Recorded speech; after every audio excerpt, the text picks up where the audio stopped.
Hi again, everybody. Welcome to another Storytime with Sid. It's me, Sidney of Hightower. Nice to meet your acquaintance if we haven't met yet. As you know, I am a Fae from the Fae realm, here in the mortal realm to get my degree in mortal studies, but we're stuck inside, so I can't really do that. So here I am, again, reading another fairy tale for you, hoping it's going to shed some light on how human beings at least used to see Fae. Actually, it turns out that a lot of these books do take place in the mortal realm, so a lot of them might have more to do with human beings than I realized, but it's still good to learn a lot about human beings, because human beings are vastly complicated creatures, and you really can't know too much about them. So let's get started. I did plan out what I was going to read today. I just was flipping through the book, and it really caught my eye, and I hope it'll catch your eye too. I haven't read through it yet though, so we'll see how this goes. It's called the Emperor's New Clothes. Yeah, I think I've heard of this too, which is why I was really drawn to it, but let's get started. Many years ago, there lived an emperor who was so terribly fond of beautiful new clothes that he spent all his money on dressing elegantly. Who can't relate? He didn't care about his soldiers, he didn't care about the theater or driving in the woods. All he cared for was about showing off his new clothes. He had a dress code for every hour of the day, and just as people say of a king that he's in the council chambers, here they always said, "The emperor's in the dressing room." Oh, interesting. In the big city where he lived, everything was exceedingly pleasant, and every day scores of strangers appeared. One day, 2 swindlers arrived.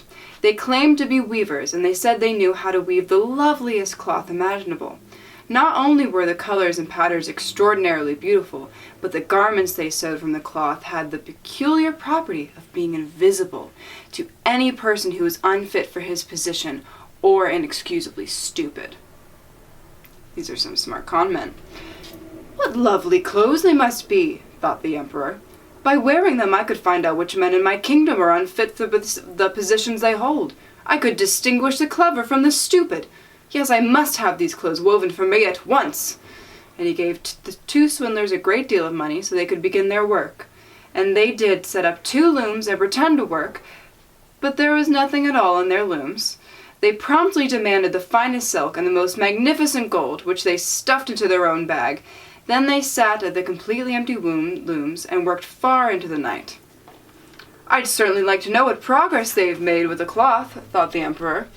But he actually felt a bit uneasy about the idea that someone who was stupid or not suited to his position wouldn't be able to see it. Now he certainly didn't think he needed to be afraid for his own sake, but he still wanted to send someone else first to see how things were going. Everyone in town knew that a wondrous power the cloth had possessed, and everyone was eager to see how inferior or stupid his neighbor was. I'll send my honest old miniature over to the weavers." Miniature? Minister. Come on, brain. "I'll send my honest old minister over to the weavers," thought the emperor. "He's the best one to see how the cloth looks, because he is wise, and no one more attentive to his position." Then the venerable old minister went into the hall where the 2 swindlers sat working on the empty looms. "God save us," thought the old minister, and opened his eyes wide. "I can't see a thing!" But he didn't say that. The 2 swindlers invited him to come closer and asked him if it wasn't the most beautiful pattern and lovely colors. Then they pointed to the empty loom, and the poor old minister opened his eyes even wider, but he couldn't see a thing, because there was nothing to see. "Good Lord," he thought, "could I be stupid? I've never thought so. And no one must find out. Am I unfit for my position? No, it won't do at all for me to say that I can't see the cloth."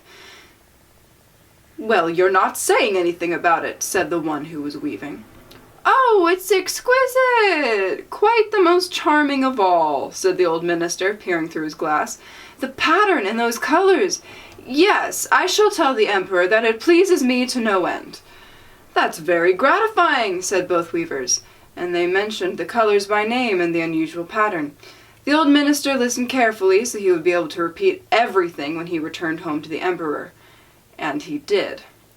Then the swindlers demanded more money, more silk, and gold. They needed it for the weaving. They stuffed everything into their own pockets. Not a thread was put on the loom, though they continued, as before, to weave on the empty loom. The emperor then sent over another venerable official to see how the weaving was going, and whether the cloth would soon be finished. The same thing happened to him. He looked and looked, but since there was nothing on the empty looms, he couldn't see a thing. "Well, isn't this a beautiful piece of cloth?" said the two swindlers, as they displayed and described the lovely pattern that wasn't there at all. "I know I'm not stupid," thought the man. "Am I supposed to be unfit for my position? That would certainly be ridiculous, but I can't let on."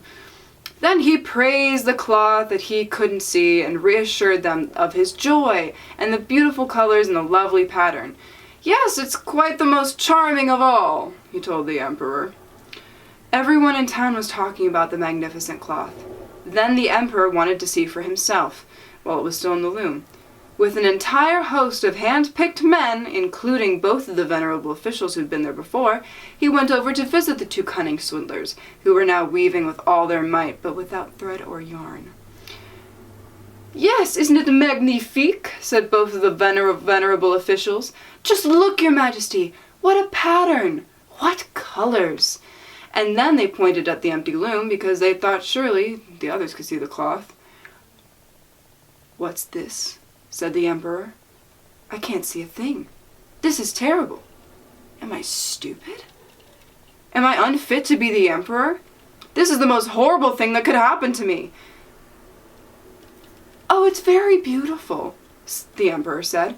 "I give it my highest approval." And then he nodded contentedly and looked at the empty loom. He didn't want to say he couldn't see a thing. The whole entourage had been brought with him, and looked, but they couldn't make no more of it than the others. Yet, like the emperor, they said, "Oh, it's very beautiful," and they advised him to wear these splendid new clothes for the first time during the procession. "It's magnifique, exquisite, excellent," passed from mouth to mouth. Everyone was so genuinely pleased. The emperor awarded each of the swindlers a knight's cross to put in his buttonhole, and the title of weaving squire. Oof. The swindlers stayed up all night long, with more than 16 candles burning, before the morning of the procession. Everyone could see that they were busy finishing the emperor's new clothes. They pretended to take the cloth off the loom. They cut the air with big shears, they sewed with needles but no thread, and at last they said, "See now, the clothes are done." The emperor himself came, along with his most distinguished courtiers, and both the swindlers raised one arm in the air as if they were holding something up and said, "See, here are the trousers, here's the dress coat, here's the train," and they kept on in this manner. They're as light as spider webs. It's almost like having nothing on, but that's exactly their virtue. "Yes," said all the courtiers, but they couldn't see a thing because there was nothing to see. "Would it please His Imperial Majesty most graciously to take off his clothes?" asked the swindlers. "Then we will help him into the new ones in front of this big mirror." Oh. The emperor took off all his clothes, and the swindlers acted as if they were handing him each piece of clothing that they had supposedly sewn, and the emperor twisted and turned in front of the mirror, modeling the clothes that did not exist. "Lord, how well they suit you! How delightfully they fit!" they all said. "What a pattern! What colors! What priceless attire!" "Outside, they're waiting with the canopy that will be raised above His Majesty for the procession," said the chief master of ceremonies. "All right, I'm ready," said the emperor. "They fit well, don't they?" And then he turned around one more time in front of the mirror, trying to look like he was examining his finery. The chamberlains who were going to carry the train fumbled their hands over the floor as they were picking up the train. They started walking, holding on to the air. They didn't dare let on they couldn't see a thing. Then the emperor walked in the procession beneath the lovely canopy, and all the people in the street and the windows said, "Good Lord! The emperor's new clothes are beyond compare! What a lovely train on his coat! How heavenly it fits!" No one wanted to admit that they couldn't see a thing, because then he would have been unfit for his position or very stupid. None of the emperor's clothes had ever roused such admiration. "But he doesn't have anything on," said a little child. "Good Lord, listen to the voice of the innocent," said the father. And one person whispered to the next what the child had said. "But he doesn't have anything on!" the entire crowd cried at last. The emperor cringed, because he thought they were right. But then he reasoned, "I have to make it through the procession!" And he held himself even prouder than before, and all the chamberlains walked along carrying the train that was not there at all. That's the end of the emperor's new clothes. That's a lot shorter than I thought it would be. But also, how interesting that he was naked the entire time on the procession. That is absolutely hilarious. But you know what? I respect him for still staying there, steadfast and strong, even though he knew that he had been made a fool out of. So, and I assume that the swindlers got away with it all. Well, that's certainly not magic, but it's humans abusing the knowledge of magic, thinking, oh, well, if I just manipulate people into thinking that I actually can do magic, then I'll get away with it. That's how, don't abuse magic. Magic is a very beautiful thing. Okay, well, that was much shorter than I thought. I might read this next one. This one's pretty short as well. This is the Steadfast Tin Soldier. Once upon a time, there were 25 tin soldiers. They were brothers, because they were all born from an old tin spoon. Rifles they held at their shoulders, and their faces looked straight ahead. Red and blue and oh so lovely were their uniforms. When the lid was removed from the box in which they lay, the very first words they heard in the world were, "Tin soldiers!" That's what the little boy cried, clapping his hands. They had been given to him because it was his birthday. Now he lined them up on the table. Each soldier looked exactly like the next, except for one, who was slightly different. He had only one leg because he was the last to be cast, and there wasn't enough tin left. Yet he stood just as firmly on one leg as the others did on two, and he's the one who turned out to be remarkable. On the table where they stood were many other toys, but the one that was most striking was a charming castle made of paper. Through the tiny windows you could see right into the halls. Outside stood small trees around a little mirror that was meant to look like a lake. Swans made of wax were swimming around on it, reflected in the mirror. The whole thing was so charming, and yet the most charming of all was the little maiden who stood in the open doorway to the castle. She had also been cut out of paper, but she was wearing a skirt of the sheerest tulle and tiny narrow blue ribbon over her shoulder like a sash. In the middle sat a gleaming spangle as big as her face. The little maiden was stretching out both arms because she was a dancer, and she was also lifting one leg so high in the air that the tin soldier couldn't see it at all, and he thought she only had one leg, just like him.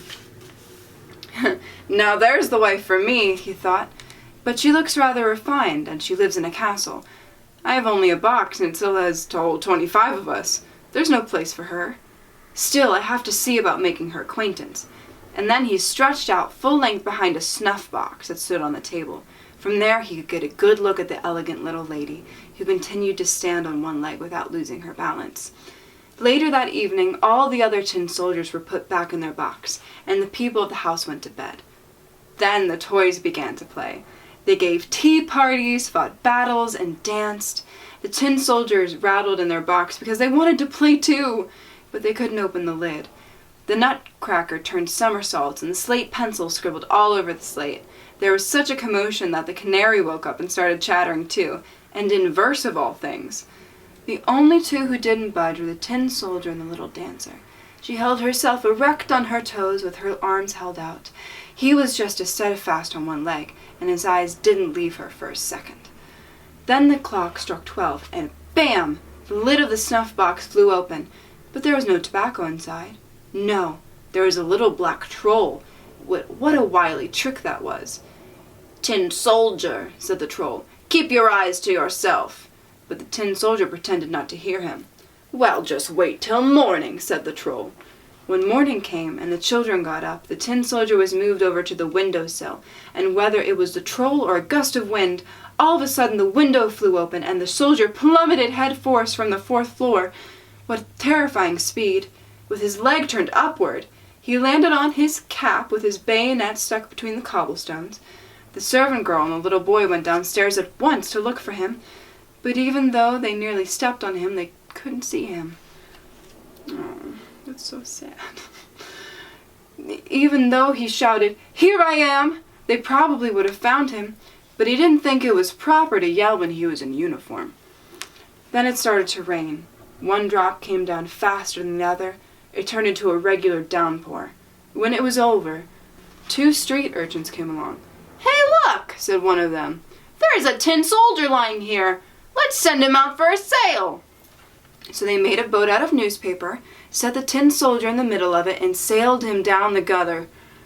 The 2 boys ran alongside it, clapping their hands. God save us, what waves there were in that gutter, and what a current. Well, it's true that there had just been a downpour. The paper boat pitched up and down, and at times it would spin so fast the tin soldier was swayed. But he remained steadfast, his expression unflinching, standing erect with his rifle at his shoulder. All of a sudden, the boat washed under the plank that lay over the gutter. It grew just as dark inside his box. "I wonder where I'll end up now," he thought. Yes. Well, this is all the troll's fault. Oh, if only the little maiden were sitting here on the boat, I wouldn't care if it was twice as dark. At that moment, a big water rat appeared. It lived under the gutter plank. "Have you got a travel pass?" asked the rat. "Let's see your travel pass." But the tin soldier didn't say a word, holding his rifle even tighter. The boat raced along, with the rat right behind. Oh, how it gnashed its teeth, shouting at to sticks and pieces of straw. "Stop him! Stop him! He didn't pay the toll! He didn't show his travel pass!" But the current grew stronger and stronger. The tin soldier could already glimpse daylight up ahead where the plank had ended, but he also heard a roaring sound that would scare even a brave man. Just imagine. Where the plank ended, the gutter plunged right into a huge canal. For him, it would be just as dangerous as for us to sail over an enormous waterfall. He was already so close that he couldn't stop. The boat rushed forward. The poor tin soldier held himself as upright as he could. No one was going to say as so much as he blinked an eye. Then the boat spun around 3 or 4 times and filled with water up to the rim. It was going to sink. The tin soldier was standing in water up to his neck, and the boat sank deeper and deeper. The paper began dissolving faster and faster. Then the water was over the soldier's head. That's when he thought about the charming little dancer for whom he'd never see again. And in his ears the soldier heard, "Flee, warrior, flee! Death is after you!" Then the paper fell apart, and the tin soldier plunged right through.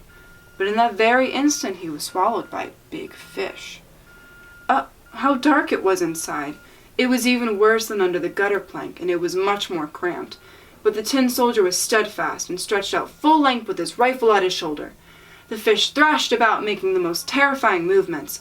Finally, it grew quite still, and what looked like a bolt of lightning flashed through it. The light shone so bright, and someone cried loudly, "Tin soldier!" The fish had been caught, brought to market, and then ended up in a kitchen where the servant girl sat, slit it open with the big knife. Putting 2 fingers around his waist, she plucked out the soldier, carried him into the parlor, oh no, I lost my place, where everyone wanted to see the remarkable man who had traveled inside the belly of a fish. But the tin soldier was not the least bit proud of himself. They sat him there on the dinner table there. Oh, what strange things can happen in the world. The tin soldier was in the very same parlor where he'd been before. He saw the very same children and the toys on the table, and the lovely castle with the charming little dancer. She was still standing on one leg with the other lifted in the air. She too was steadfast. The tin soldier was touched. He was just about to weep tears of tin, but that wouldn't be proper. He looked at her, and she looked at him, but neither said a word. At that moment, one of the little boys picked up the soldier and tossed him right into the stove, giving no explanation at all. The troll in the box was most certainly to blame. The tin soldier stood there, brightly lit, and felt a terrible heat, but whether it was from actual fire or from love, he didn't know. The paint had worn right off him, but whether this had happened on his dirty or from sorrow, no one could say. He looked at the little maiden, she looked at him, and he felt himself melting. But he still stood there, steadfast with his rifle at his shoulder. Then a door opened, and the wind seized a hold of the dancer, and she flew like a sylph right into the stove to the tin soldier, burst into flame, and was gone. Then the tin soldier melted into a lump, and the next day when the servant girl took out the ashes, she found him in the shape of a little tin heart. But all that was left of the dancer was the spangle that had been burned black as coal. And that was a steadfast tin soldier. Well, that was sad. Beautiful, but sad. It's very interesting to see what kind of stories that human beings come up with when it comes to trolls and toys and things alike. I liked that, though. Hopefully, if the soldier and the paper crow were lucky, and if they were alive as they seemed to be at night, they're together now, and they don't have to worry about a thing. Thank you so much for joining me for another story time. I really enjoy reading these stories, and I think they're absolutely beautiful, and I think everyone is unique in every single way. Thank you so much for joining me, and have a wonderful rest of your day. Stay home and stay safe.